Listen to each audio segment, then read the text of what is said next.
Assalamualaikum and a very good day. I wish to my supervisor, Dr. Siti Nurwar Datul Aina bin Muhammad Yusuf, and to my panel, Dr. Amiruddin bin Ahmad. My name is Nasri Semiun. My matrix number is B0618101139. And today I'm going to present my final project report, Determinant Success Factors of Entrepreneurship in Malaysia. So for the research problem statement, is Kim Ling 2016 mentioned that the 10 Malaysia plan aims to produce youth population capable in the areas of skills, entrepreneurship and leadership. MIDA 2020 mentioned that Malaysia is always searching for a new and innovative ways to grow its market and provide better product to its consumer. So there are three research questions, which is what is the characteristic of technopreneurs in Malaysia? What is the prevalence of success factors technopreneurship in Malaysia? And the last one is what is the relationship between the success factors of technopreneurship in Malaysia? And there is three research objective, which is to identify the characteristic of technopreneurs in Malaysia, to identify the prevalence of success factors technopreneurship in Malaysia, and the last one is to determine the relationship between the success factors of technopreneurship. So for the literature review, entrepreneur, Simon C. Parker mentioned that entrepreneur is someone who own and operate a small company, self-employed and able to offer a job possibilities to the general public. And Howard Frederick Allen O'Connor, Jolan F. Kuratko, 2018 mentioned that entrepreneur is understand and skilled at sizing change. So for the entrepreneurship, Dollinger and Lambert 2008 mentioned entrepreneurship is a process of control and develop of existing resource or earning a returns or profit from that resource. Simon C. Parker 2018 mentioned that entrepreneurship is activities makes efficient use of all available resources, develop a product or service that is then provided to the public in order to satisfy the requirement of customers. And Peter Drucker 2014 mentioned that entrepreneurship is management method that involve the creations and administration of goods that have been.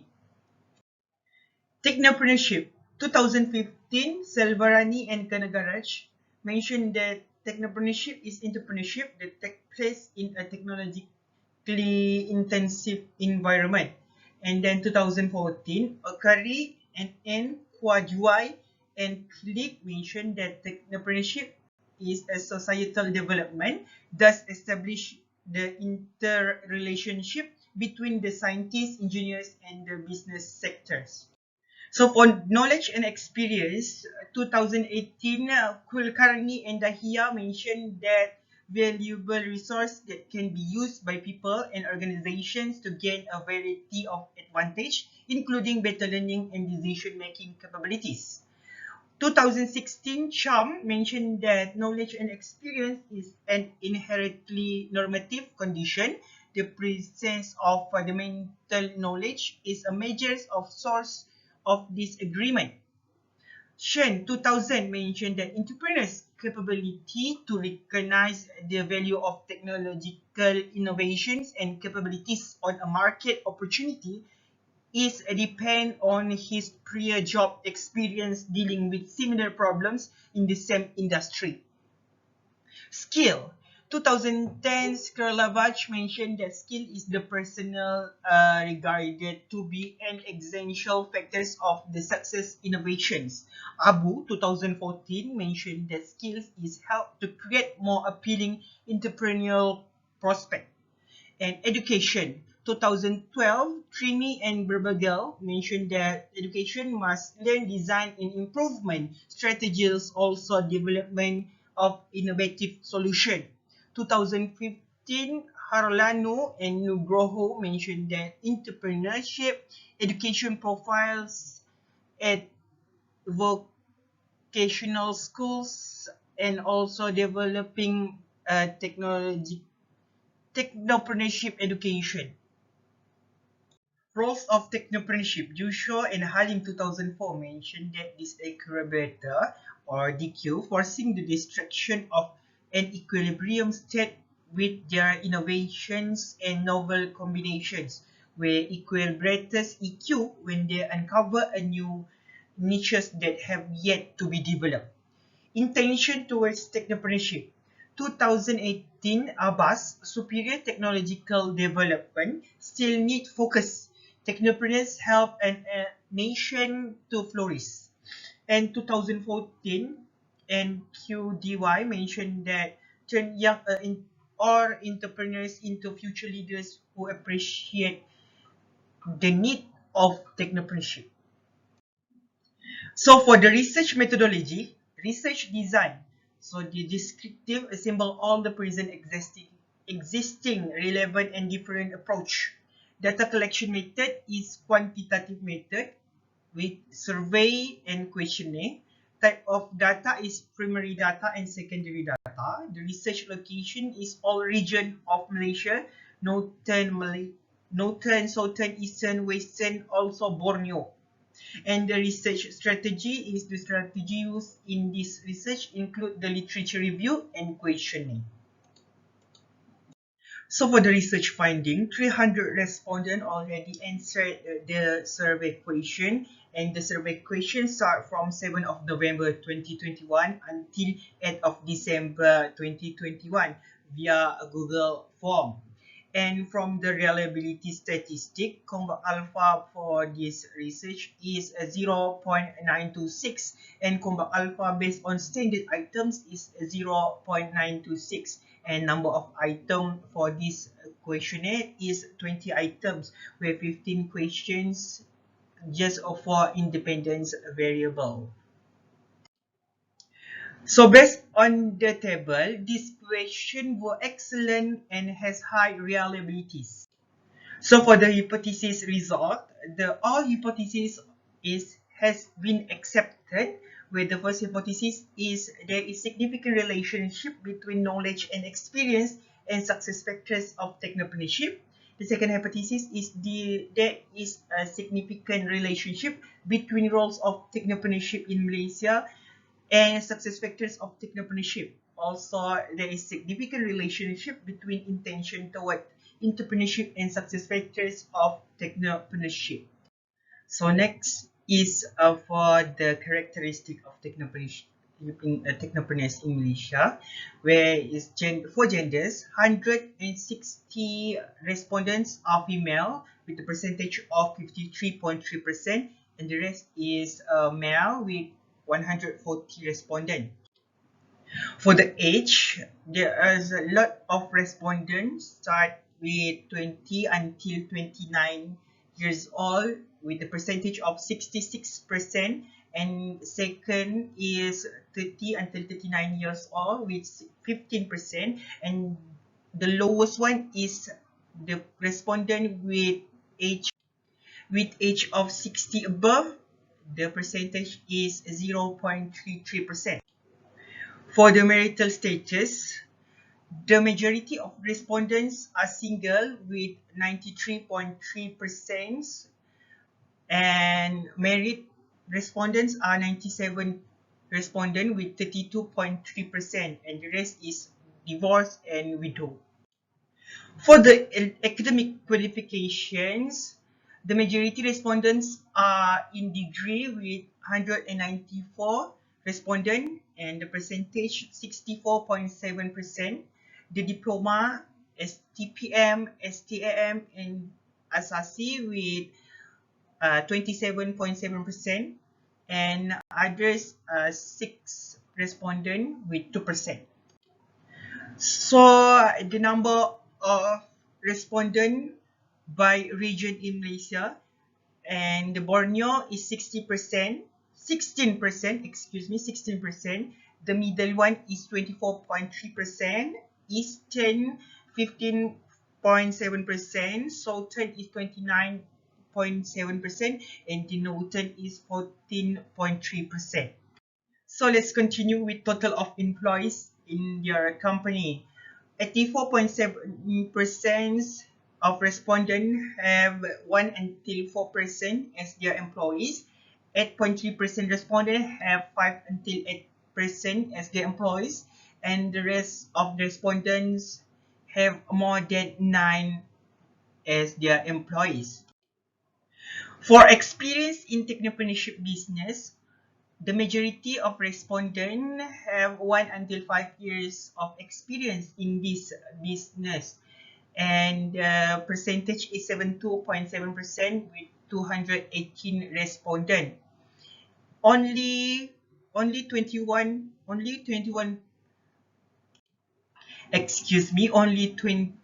respondents have 11 years above experience, with the total of percentage is 7% only.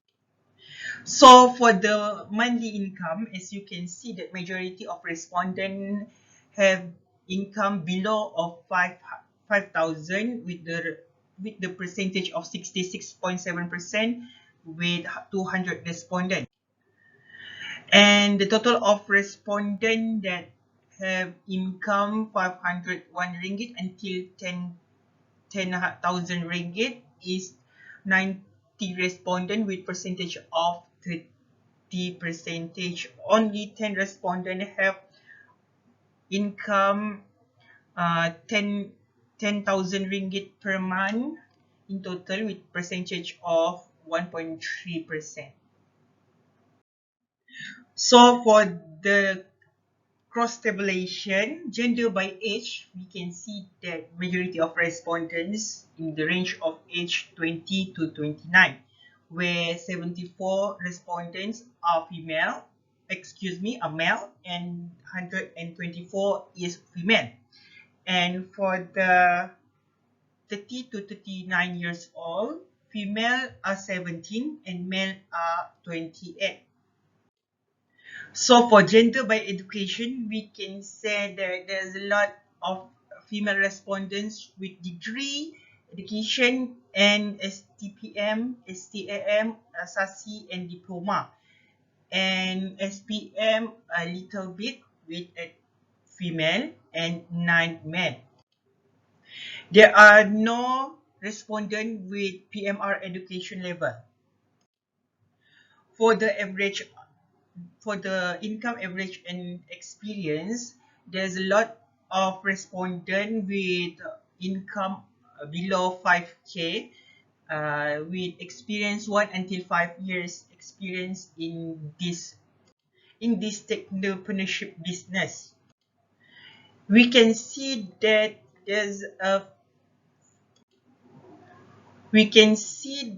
there are over 40 respondents with the experience of 6 years until 10 years have their income 5,000 until 10,000. But what is the shock? What makes me shocked, that is there is respondents with 21 years above experience but still get income below 5,000 ringgit. So next we go to Pearson correlation. All the independent variables are significant to dependent variables. The intention towards entrepreneurship appears stronger with the significance of 0.798. And what I can conclude is, the greater a person's desire to be self-employed, the more likely he or she is to become a contractor. That was mentioned by Hisrick 2017. So next we go to multiple regression analysis, model summary, and ANOVA. The value of correlation coefficients was 0.817, which it means that there was strong relation between the variables. The value of coefficients of determinant was 0.668, which indicates the success factors of entrepreneurship 66.8% affected by knowledge and experience roles of entrepreneurship in Malaysia and intention towards entrepreneurship. For the ANOVA, the F value was 198.313, which showed that higher value indicated the overall regression is a good fit for the data, and can conclude that there was significant relationship between the variables. So the recommendation for the future research is first, combine the qualitative and quantitative method. This will give a lot of advantage for the future research. And second is compare a few sectors with education, economic and political sectors. And the third one is location. Compare between Malaysia and a few developing country or the developed nation. So in conclusion, we can say that there's a lot of female entrepreneurs in Malaysia with the higher education, and also intention towards entrepreneurship in Malaysia is the most factors that contribute the success factors of entrepreneurship in Malaysia. That's all from me. Thank you.